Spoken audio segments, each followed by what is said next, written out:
Alors bonjour à tous, c'est Pwish. Aujourd'hui on se retrouve pour une petite critique là d'un film qui vient de sortir. Je l'ai regardé hier là, Day Shift. Donc c'est un film d'horreur, action. En fait c'est un espèce de Blade mais sans le côté vénère. En fait c'est un mélange. Moi j'ai trouvé que c'était un mélange entre Blade et L'Arme Fatale quelque part, le buddy movie. Donc c'est un film avec Jamie Foxx.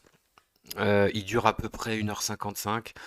Après, en dehors de Jamie Foxx comme acteur, il y a Dave Franco qui fera son partenaire qui est... moi, j'ai trouvé dans le film, il est imbuvable. J'ai pas du tout aimé sa prestation. Il y aura d'autres acteurs. Bah, il y a notamment, il y a des apparitions comme ça de Snoop Dogg qui sont... Alors là, par contre, pour le coup, c'est très marrant, ça. Mec à la cool, chasseur de vampires de ouf. C'est assez rigolo. Lui, il est assez rigolo. Il y aura les autres acteurs, sinon sont pas tellement connus. Il y aura une apparition aussi de Scott Askin. Alors là, ça, j'ai pas compris. Il est là pendant une scène où il est méga vénère avec son pote là, avec Jamie Foxx aussi. Ils sont à trois, ils massacrent plein de vampires dans une maison, dans une grosse scène d'action. Puis après, on le reverra plus. C'est vraiment dommage.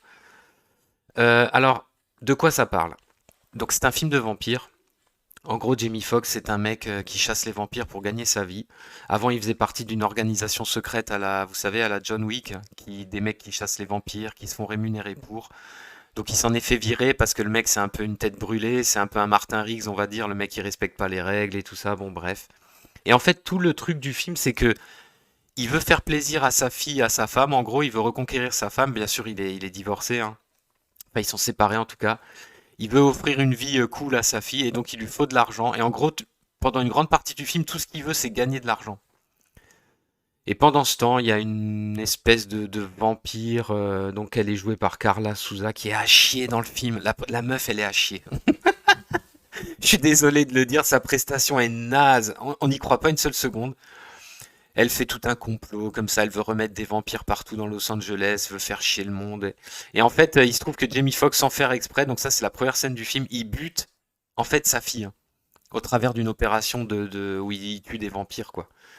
Et donc elle veut se venger de lui, et voilà, elle va kidnapper sa gosse. Le film va prendre une tournure un peu plus dramatique sur la deuxième partie.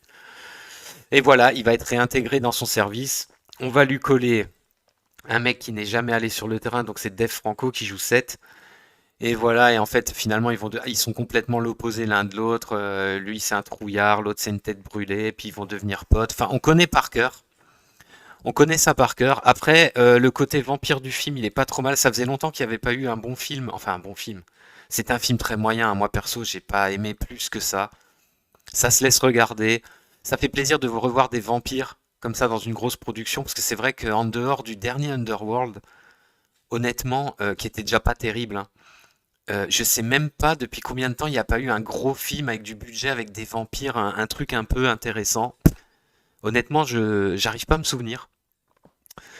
Et moi, j'aime beaucoup les vampires. Alors bien sûr, le film, comme d'habitude, ils ont essayé de mettre plein d'humour qui fonctionne. Alors dans le film, l'humour ne fonctionne quasiment jamais. Alors ça, c'est quand même terrible, hein.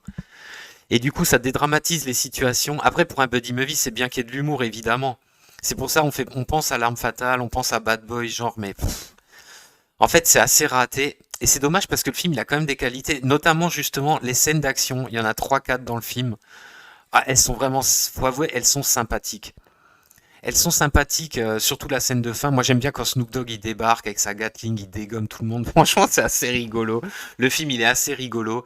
Après, le sang des vampires, il est noir. C'est un petit peu dommage. C'est dommage qu'ils ont un sang noir comme ça. Mais bon, il est assez dégueulasse, alors c'est pas trop mal. Mais globalement, le film, voilà, c'est un divertissement. On va le regarder une fois comme ça. Mais franchement, est-ce qu'on s'en souviendra, quoi? Jamie Foxx, il est sympa. Dans le rôle, il est assez cool. C'est un acteur que j'aime bien. Il est parfois un peu nul, parfois il est bien. Là, dans le rôle, il joue son rôle. Il est sympathique. On aime bien. Disons il est sympa avec sa fille, tout ça. On aime bien suivre ses aventures. Mais bon, on est quand même sur du. Moi, je sais pas. Globalement, on est quand même sur du sous-film, quoi. Mais prenez ne serait-ce. Je sais pas, mais prenez ne serait-ce Blade, putain, Blade 1. Même le premier Underworld, c'est mille fois mieux que cette daube. Ou alors vous prenez tout simplement Vampire de John Carpenter. Mais putain, voilà quoi, les vampires ils sont vénères, les mecs ils sont vénères. Il y a un peu d'humour, il y a des phrases à la con, il y a un peu d'humour, mais voilà, on reste dans un truc. En fait, ils veulent trop jouer sur le côté comédie, et moi je trouve que ça désamorce le gore et les situations dangereuses en fait. Et ça peut marcher, parfois ça peut être très bien, mais là je trouve dans le film c'est vraiment très bof. Après, c'est un film qui reste tout à fait regardable.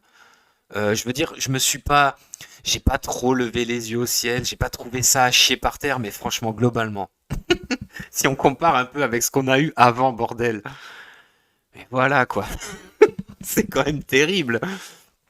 Je sais pas, mais bon, c'est sympa de revoir des vampires. Jamie Foxx est cool. Côté humour, moi j'ai beaucoup aimé les apparitions de Snoop Dogg qui sont extraterrestres. Le mec, il est là comme ça, il est trop marrant, une espèce de cow-boy. Mais voilà, mais ça s'arrête là, hein. Le reste du film. Ah, les effets spéciaux aussi sont pas mal. Ils sont bien. Ça, on va pas. Et les chorégraphies des scènes de combat sont aussi très bien. Après, le film, il a aussi cette caractéristique qui est un peu chiante, on voyait aussi dans pas mal de films. C'est la première attaque, il a un mal de chien à tuer ne serait-ce qu'un vampire, quoi. Et après, à la fin du film, il en dégomme des centaines. Vous voyez ce que je veux dire? Bon, ça, c'est un peu toujours pareil. On retrouve ça dans beaucoup de films. Mais là, c'est vrai qu'on y pense. On se dit, putain, la première scène, il a galéré à mort pour en tuer une. Et à la fin, même dans la scène du milieu, bon, ils sont à trois, mais je veux dire, à la fin, c'est pareil, ils sont plusieurs. Et ben voilà. Pour moi, un film sympathique qu'on peut regarder, mais tout à fait oubliable. Et puis, je vous dis à plus pour de prochaines critiques.